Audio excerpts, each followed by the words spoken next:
React का introduction और उसके इंस्टॉलेशन के बारे में पढ़ा था।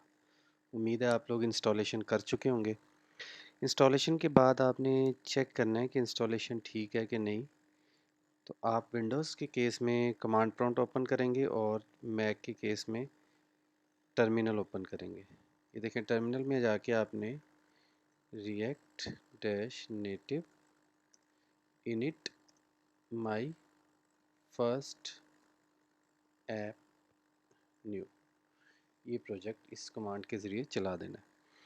अब मैं यहाँ से एंटर करूँगा तो ये 2 to 3 मिनट्स लेगा इस प्रोजेक्ट को क्रिएट करने के लिए। आपके केस में ये टाइम ज़्यादा या कम भी हो सकता है। अच्छा, सम टाइम क्या होता है, आपको react native init my first new app या जो भी आप इसका नाम रखना चाह रहे हैं, इसके शुरू में npx भी लिखना पड़ता है। मेरे केस में ये ज़रूरत नहीं होती, आपको शायद इसकी ज़रूरत पड़े। इसकी डिस्कशन हम बाद में करेंगे कि ये क्यों होता है। तो मैंने एंटर किया, ये देखिए प्रोजेक्ट क्रिएट होना शुरू हो गया। टाइम सेविंग के लिए मैंने एक प्रोजेक्ट पहले से बना के रखा हुआ था। ये 2 to 3 मिनट्स लिए इसने और ये प्रोजेक्ट आपका क्रिएट हो गया। हम इसको यहाँ से टर्मिनेट कर रहे हैं। डेस्कटॉप के ऊपर माई फर्स्ट ऐप के नाम से एक प्रोजेक्ट क्रिएट हो गया। इसमें जाने के बाद आप देखें, जो मैंने स्टार्ट में बताया था कि किस तरह से एक प्रोजेक्ट दो डिफरेंट प्लेटफॉर्म पे रन होता है। आप जब इस प्रोजेक्ट में जाएंगे आपको दो फोल्डर्स नज़र आएंगे, iOS एंड एंड्रॉयड। iOS के केस में आप सीधा iOS में जाके और ये जो नीचे ब्लू वाला आइकन बना हुआ है, एक ऊपर है एक नीचे है, ये नीचे वाला वर्क स्पेस वाला आइकन आपने इस पर डबल क्लिक करना है तो आपका प्रोजेक्ट एक्स कोड के अंदर ओपन हो जाएगा। एक्स कोड में ओपन होने के बाद आप यहाँ से सिमुलेटर सेलेक्ट करेंगे। मैंने आईफोन 11 प्रो मैक्स सेलेक्ट किया हुआ है, तो ये यहाँ से रन का बटन दबाएंगे और ये प्रोजेक्ट, ये भी मे बी 1 to 2 मिनट्स ले और उसके बाद ये सीधा सिमुलेटर के अंदर रन हो जाएगा। ये आप देख रहे हैं, वेलकम टू रिएक्ट। ये स्टूडियो में जाके फाइल में ओपन प्रोजेक्ट में जाना है आपने। पहले मैं इसको क्लोज कर लूँ।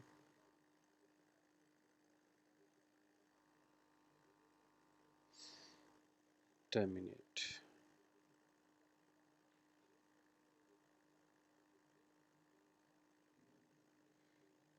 Open existing Android project.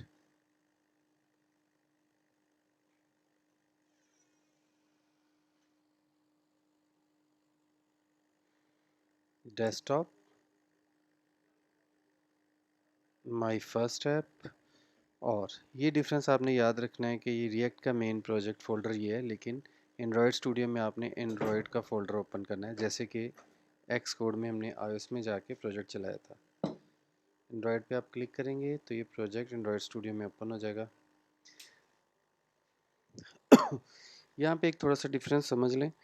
जब हम एक्स कोड में प्रोजेक्ट रन करते हैं तो मेट्रो बंडलर खुद ब खुद रन हो जाता है और हमारी आउटपुट इस तरह से हमें शो हो जाती है जैसे ये आपको देख रहे हैं। सम टाइम ये इश्यूज आते हैं, लाइक मैं भी एंड्रॉयड स्टूडियो में जब ऐप रन करूँगा यहाँ से, तो आप देखेंगे कि मेट्रो बंडलर का एरर आएगा।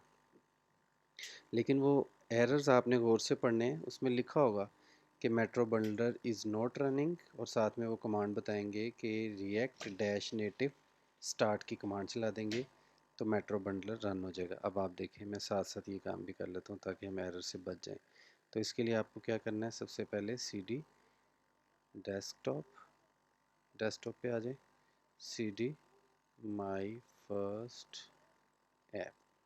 माई फर्स्ट ऐप में आगे, अब यहाँ पे आके आपने लिखना है रिएक्ट डैश नेटिव स्टार्ट, तो मेट्रो बंडलर स्टार्ट हो जाएगा। अगेन आपके केस में अगर स्टार्ट ना हो तो स्टार्ट में आके npx ज़रूर लिखें। मेरे केस में इसकी ज़रूरत नहीं है।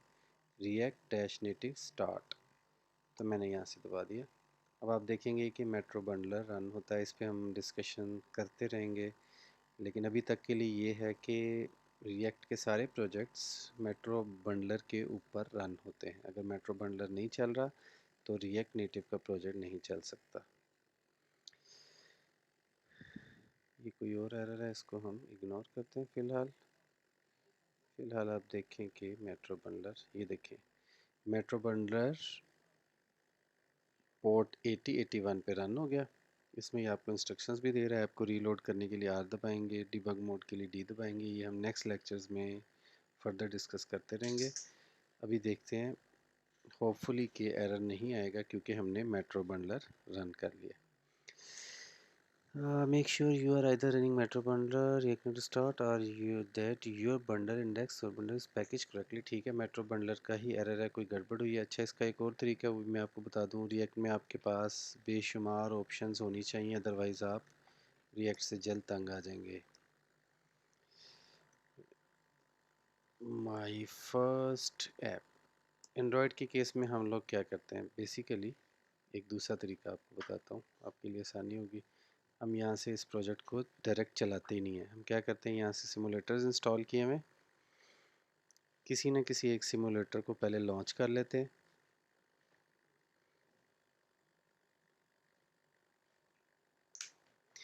यहाँ से अभी सिमुलेटर लॉन्च हो जाएगा। ये देखें, सिमुलेटर्स की लिस्ट आ रही है। मैं ये सेकंड वाला सिमुलेटर लॉन्च कर लेता हूँ। ये देखें, क्या करते हैं, सिमुलेटर लॉन्च कर लेते हैं और दोबारा यहाँ से प्रोजेक्ट में आते हैं। डैश नेटिव रन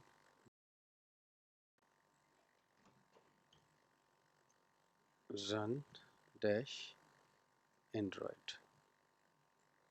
तो सिमुलेटर मैन्युअली चला लिया। उसके बाद आप करेंगे रिएक्ट नेटिव रन एंड्रॉयड। ये कमांड मेट्रो बंडलर को खुद ब खुद चला देगी और सिमुलेटर के अंदर हमारा कोड चल जाएगा। इसको हम अभी देख लेते हैं।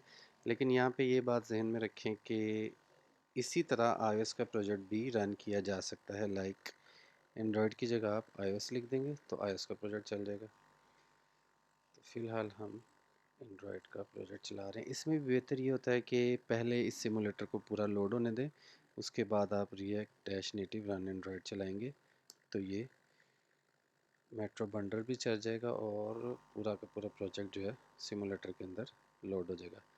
जब तक ये प्रोजेक्ट बंद कर दिया था, इस वजह से यहाँ ऑप्शन शो नहीं हो रही।